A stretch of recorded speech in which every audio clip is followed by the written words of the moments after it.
Dear students, আজি আমি আলোচনা কৰিম ক্লাছ 12 যি হ'ব লগা এক্সাম আহি আছে, যোনটো তোমাৰ ফেব্ৰুৱাৰীৰ 12 তাৰিখৰ পৰা।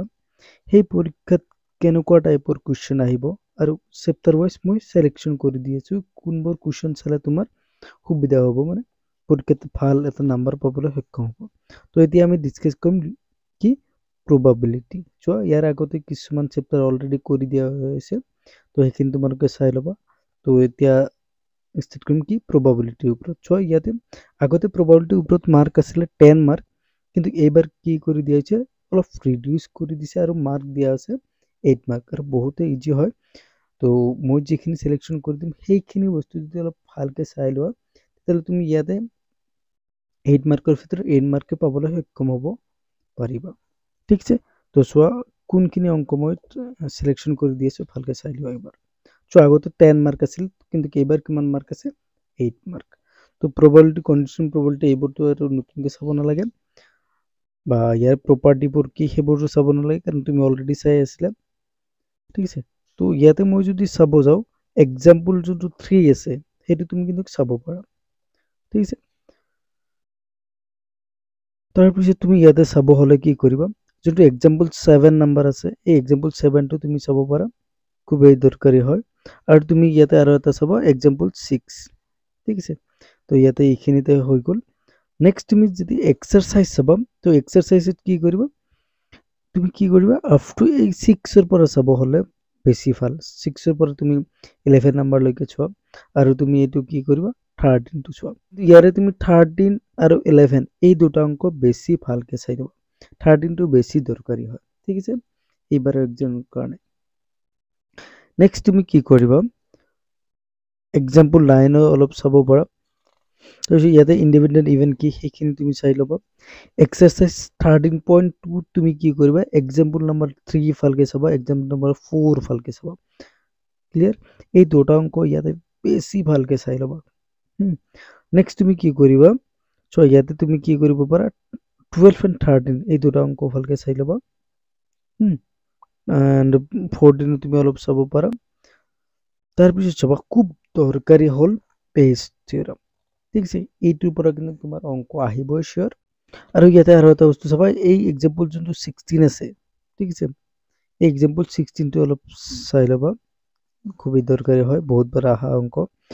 তো এইবাৰ চোৱা, ইয়াতে তুমি কি কৰিবা, এক্সাম্পল 16 চাবা, এইটো কেতিয়া আহিছিল, 2018 আহিছিলে অংক, খুব দৰকাৰী হয়।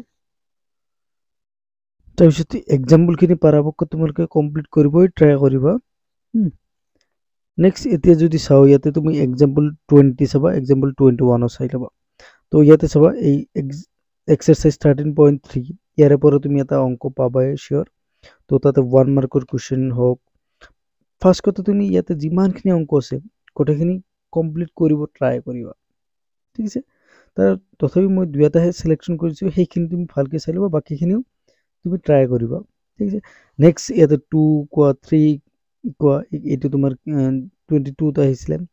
তাৰপিছত তোমাৰ ইয়াতে চাব হ'লে 5 চাব লগা আছে, বা তুমি 10 চাব লগা অংক হৈ আছে।